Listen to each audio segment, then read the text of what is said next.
दोस्तों नमस्कार। Colonel Ajay CO Ajay astro money group first global astro finance digital channel से आपसे मुखातिब होता हूं। आज 7 नवंबर सन 2024 गुरुवार। दोस्तों अजय एस्ट्रो मनी ग्रुप देश का पहला चैनल है जो 42 कमोडिटीज 5 मार्केट पर लगातार अपडेट और विश्लेषण आप तक प्रस्तुत करते हैं। दोस्तों हम वर्तमान ही नहीं भविष्य का भी करते हैं सटीक आकलन। कृषि खबर निकल के आ रही है कि कृषि मंत्रालय ने खरीफ सत्र का पहला पूर्वानुमान जारी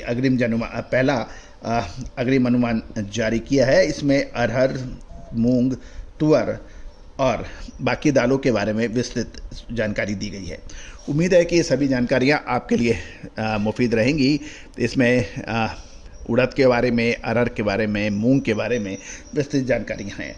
साथ साथ कुछ मार्केट यानी कृषि विशेषज्ञों का भी कुछ राय है, वो भी हम आपको अपडेट देंगे कि दिल्ली यूनिवर्सिटी के असिस्टेंट प्रोफेसर कृषि शास्त्री पुरुषोत्तम जी क्या कहते हैं, उनके ऊपर भी हम आपको अपडेट करेंगे। यानी ये पूरी रिपोर्ट विस्तार से। दोस्तों खबर निकल के आ रही है कि कृषि मंत्रालय ने खरीफ सत्र का पहला अग्रिम अनुमान जारी कर दिया है। सरकार की माने तो अरहर का उत्पादन पिछले वर्ष 34.17 लाख टन से मामूली बढ़कर 35.02 लाख टन हो गया है, जबकि उड़द का उत्पादन 12.09 लाख टन से घट गया है। पिछले साल ये 16.04 लाख टन बताया जा रहा था, तो यानी लगभग 25% कम उत्पादन बताया जा रहा है। खरीफ 2024 के दौरान उड़द का उत्पादन 10 साल के निचले स्तर पर रहने का अनुमान लगाया गया है। जहाँ तक मूंग की बात करें, मूंग का उत्पादन 13.83 लाख टन बताया जा रहा है, जो कि पिछले साल 11.54 लाख टन था। यानी मूंग का उत्पादन बढ़ने की संभावना है, जबकि उड़द का उत्पादन घटने की संभावना है। गौरतलब है कि कम रकबे और अधिक बारिश के कारण उड़द का उत्पादन में 25% तक की गिरावट का अनुमान लगाया गया है। खरीफ की दालों का कुल उत्पादन पिछले वर्ष 69.74 लाख टन से घटकर 69.54 लाख टन रह जाएगा। ऐसा तब है कि जब खरीफ फसल सत्र में कुल रकबे में 7.4% की वृद्धि की गई है। दोस्तों ये ध्यान दीजिए, यानी बिजाई लगभग 7.5% अधिक है, उसके बावजूद भी 69.74 लाख टन से घटकर 69.54 लाख टन रहा है, यानी गिरावट है। यदि रकबे में वृद्धि नहीं होती तो और भीषण गिरावट हो सकती थी। दिल्ली विश्वविद्यालय के असिस्टेंट प्रोफेसर और कृषि अर्थशास्त्री श्री पुरुषोत्तम कुमार आर्य का कहना है, दलहन उत्पादन में आई कमी का फिलहाल कीमतों पर ज़्यादा असर नहीं पड़ेगा, लंबी अवधि में जरूर इसका प्रभाव देखने को मिल सकता है। दोस्तों ये तो अर्थशास्त्री के और कृषि अर्थशास्त्री का कहना है, लेकिन इस कथन पे हमारा ये कहना है कि जब जनसंख्या लगातार बढ़ रही है, खपत कंजम्पशन लगातार बढ़ रही है, पिछले साल के मुकाबले इस साल खपत ज़्यादा होगी, इस पिछले साल के मुकाबले उत्पादन कम होगा, तो इससे फ़र्क कैसे नहीं पड़ेगा?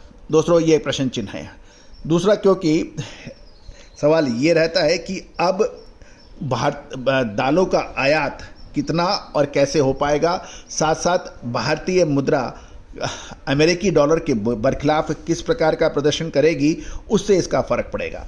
जनसंख्या और कंजम्पशन लगातार बढ़ रही है, इसका कोई तोड़ नहीं है, और यदि आपका उत्पादन कम है तो आपको अधिक आयात करना ही करना पड़ेगा, इसमें कोई चॉइस नहीं है।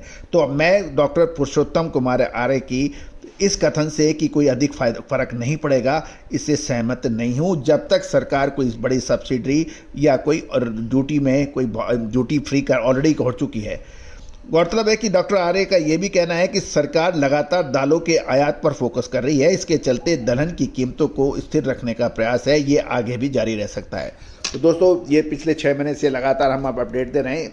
दूसरी ओर ये भी ध्यान देने वाली बात है कि कर्नाटक, महाराष्ट्र जैसे प्रमुख दालों के उत्पादक राज्यों से जो ज़मीनी रिपोर्ट मिल रही है वो अच्छे फसल के संकेत दे रही है, लेकिन अभी वेट एंड वॉच करना उचित रहेगा। जहां तक कर्नाटक और महाराष्ट्र में नई तुअर की फसल की आवक नवंबर के आखिरी में शुरू होने की संभावना बन रही है। कर्नाटक प्रदेश के लाल चना उत्पादक के अध्यक्ष बसवराज इंगिन का कहना है कि फसल औसत दिख रही है, फूलों के प्रभावित होने के कारण पैदावार में वृद्धि नहीं हो सकती है। उन्होंने ये भी कहा कि लगातार बरसात के कारण पौधों में सामान्य रूप से ऊर्ध्वाधर वनस्पति वृद्धि देखी गई है जो फसल के लिए अच्छी नहीं है, यानी खरपतवार के रूप में है। गौरतलब है कि जैसे ही सरकार ने भारत दाल की घोषणा की, दालों पर स्टॉक लिमिट लगाई और आयात ड्यूटी फ्री किया, इससे बाज़ारों में दालों की कीमतों के अंदर करेक्शन देखा गया नीचे का।